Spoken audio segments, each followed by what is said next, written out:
Mais duas. O dia em que eu e meu pai fizemos uma slime gigante.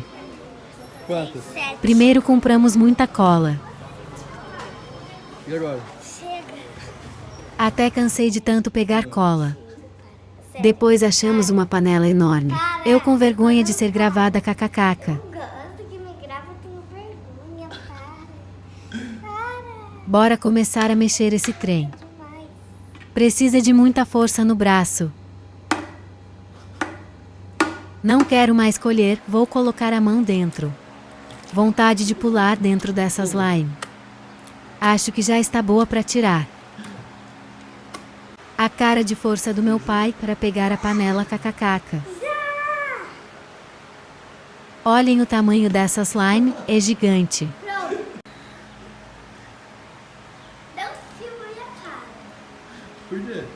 Porque dá uma... Ficou uma piscina de slime. Quero brincar com isso todo dia. Só slime, né? Tem certeza? Pausa no slime para fazer maquiagem no meu pai. Além de maquiagem, ele tá de gravata. Posso se quiser. Verde. Já que você tá de azul, vou pôr azul. Também tem que passar batom. E fazer todos os retoques. Aí essa boca vai ficar brilhosa. Ai, vai me fumar. Eu vou pegar todo. Pronto, meu pai ficou lindo.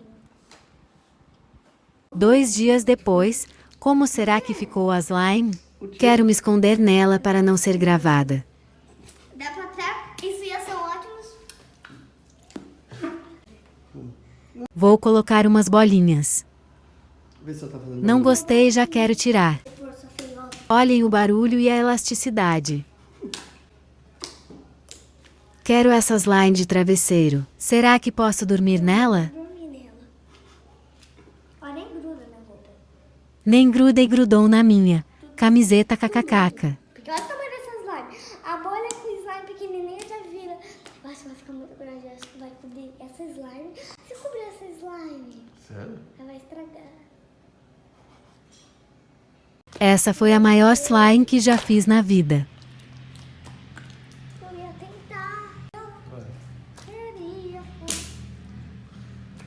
Pode me filmar? Não tô filmando, não.